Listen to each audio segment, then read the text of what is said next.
This is a scary conversation for me to have, and I don't want to talk about it.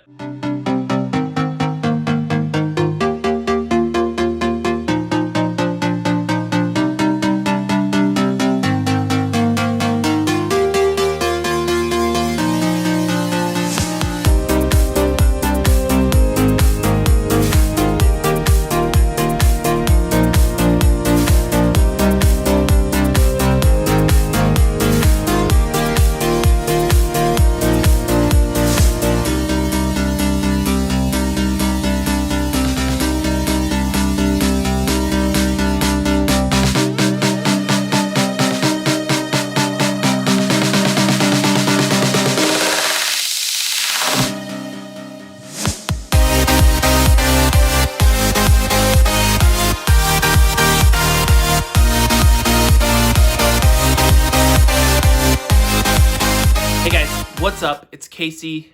Welcome back to my channel. As the title of the episode says, I don't want to talk about this. And I really don't, because it's an actual problem that I experience. I don't know if problem's the right way to say it, or just experience that I have on a regular basis. And so I just want to talk about it. I think it's important to have these discussions and these conversations where you and I kind of level about a couple of things. And I think that's really hard to do as a person like myself. So as you can tell, I have a physical disability. There is no arm here, right? I don't have an arm. That has been my entire life. I believe it's called a congenital amputee. I might have pronounced that wrong. It means I came out of the womb and I had no arm. So I was born this way, right?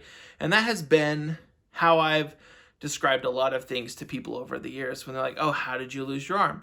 Sometimes I have a good joke about it. I will tell them bear attack stories, shark attack stories, cow bit my arm off stories, like stuff like that. Like really, I tell stories about it. And sometimes it's not to be mean. It's just so that I can physically cope with being asked the same question dozens of times a month.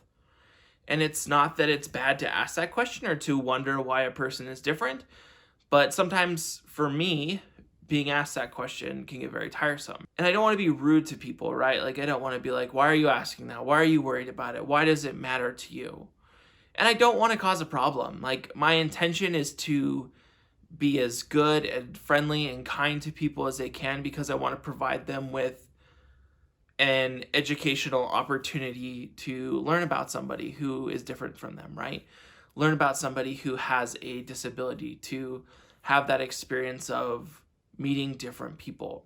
Because overall, like, the general public you'll run into are people with two arms who have two legs. And most of the time, people for the most part they have average minds, right? They don't fall in the autism spectrum, or maybe they do not, live with Down syndrome, like they don't live with these disabilities. And the real hard part is since kind of the world's opened back up, and this is why I don't want to talk about it, because I don't want to feel like I'm bothering anyone or calling anyone out or being negative, but I'm so often required to always have, and something that I preach, an attitude of adaptation, that I adapt to the common folk, that I try to blend in, that I don't cause a disturbance, that I'm just with the crowd. I've experienced and had some very poor experiences with adults and children alike about me being different. And the other night I had one at a home improvement store that actually caught me so off guard, and I was having such a poor mental health day and I just wasn't emotionally ready. A tween gasped when she saw me, and literally that was what she did. And then she wouldn't look at me, and then the adult tried to better the situation by like being like, oh, but you're so buff, you're so handsome and whatever. And like, that's fine. Like, I have good looks, right? Like, I appreciate those things. But like, the fact of the matter is I was openly gawked at and feared by a child, by a person who was so appalled that I was different from them, that it actually gave me, and it embarrassed me. It hurt my feelings. It made me want to shrink to the size of an ant and crawl away as quickly as I could.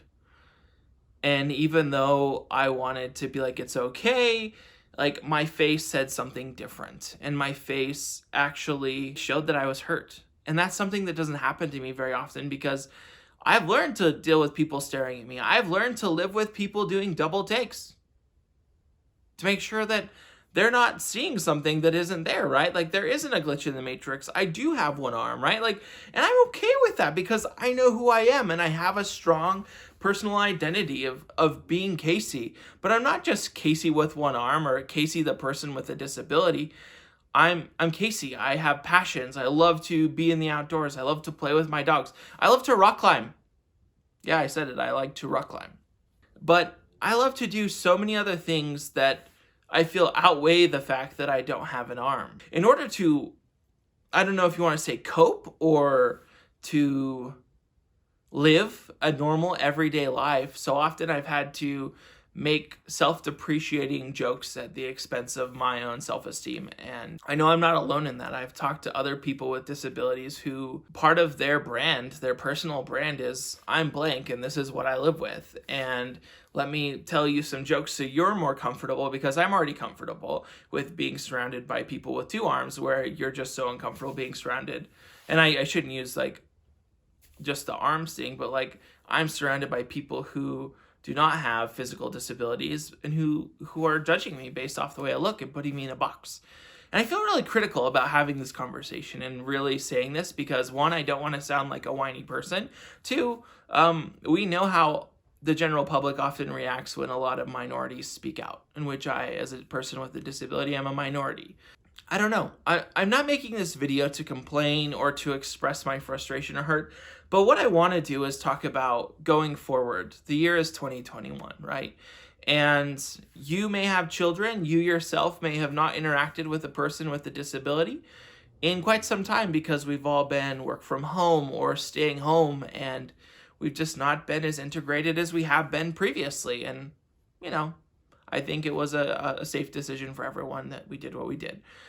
But I need to express that going forward and going back into society, I need people to be aware that we exist. That people like me with a physical disability or even a disability you can't see exist. And we're not pieces of artwork in museums to be gawked at. We're not here to be stared at. And I hate that I have to say this, and I hate that I feel like I need to make a PSA because, like I said, I feel like it's a whiny thing, but I also feel like you and I together, you person who's watching this who may not be able to relate to my experience but have your own differences that other people have thought is quirky, just remember, like, it's better for you to come up and engage me, to have a conversation with me, to say, hi, my name is blank, you know, and to just have a normal conversation with me and treat me as if I'm normal. If in that conversation it comes up that you can ask that, what happened to my arm? Tell me a little bit about yourself. I may give you a little story. I may give you the truth. I may tell you why I only have one arm, but I may also not. And the thing is that's okay. I think it's okay. Where I stand in all of this is we need to be better to each other. And if you're a parent, please teach your children that people like me exist. Because I feel a large burden of responsibility to educate people and their children about being different, about having one arm. Like, I even go as far as like kneeling down in stores to have conversations with children that ask questions to their parents and their parents react poorly. And just parents, just so you know as well, if you tell your child to hush and rush them away from a disabled person if they ask a question, you're probably going to create the next generation of people who are indifferent or who are unaware of people with disabilities and how to interact around them. I think the best experiences I've had with people in public situations whose children bring something up about, why is that person different? What happened to that guy's arm? Like, are the parents who want to have conversations with their kid and ask if, can we talk to you about this? And then their kid goes away with an experience of, wow, that person is different, but they're willing to talk about it, and they're so neat, and they're not weird, or they're not strange, they're not abnormal, they're not freaks, right? And I use that very honestly because I have watched parents pluck children away from their curiosity in a manner that I believe creates a fearful generation. at a fearful child and a child who is angry or annoyed or frustrated or mad towards people like me because their parents didn't know how to react to it. So if you're a parent, research it, learn how to do it. If you're just a common person, like with no kids, or a teenager, or somebody who just is interested in learning about it, there are plenty of resources online. Like literally you can Google, how can I interact with a disabled person? And there's like 7 YouTube videos about it. Like it's how you can skill up in the workplace. And that was a very sarcastic comment, but it's how you can honestly get to know us better, how you can find out who we are and know how to like approach us in a general situation. I'm not just a person who wants you to pity me and be a friend that way. I'm a person who wants to go hiking with you. I'm a person who wants to go cycling with you. Even if I can't climb, I'm happy to go belay you while you're climbing, right? I want to go be involved. And while I might make personal jokes that are maybe questionable on the lines, if I make that joke about, oh man, I need a hand right now, and and other things, like that's okay. Like sometimes I make those jokes to make myself comfortable and everyone else comfortable, but I don't want to have to make self-depreciating jokes anymore, to be honest with you, to make you comfortable. And so, like I said, I didn't want to have this conversation. I don't like that I'm posting this video, to be honest with you, but I'm posting this video because I need people to be aware that it's going to be hard to see us again, to see people like me again, if you and your kids haven't seen us in a while. And while you may want to look, just do it politely. Don't stare. But the reality of it is like, I appreciate people wanting to get to know me. I have an attitude of where I want to know everyone. I'm curious about everyone. I have an attitude of like, how can I learn how to do things? And if I don't understand things and how to do them, can you show me so that I can learn to take care of myself and to do things by my own way? See this watch? I put it on by myself. Because people want to be independent. People want to do the things that we can to the best of our abilities. And that's what's fun, is like, if I ask you and say, hey, I need help because I can't do this, it's not because I haven't tried to think about ways to do it or haven't tried to do it.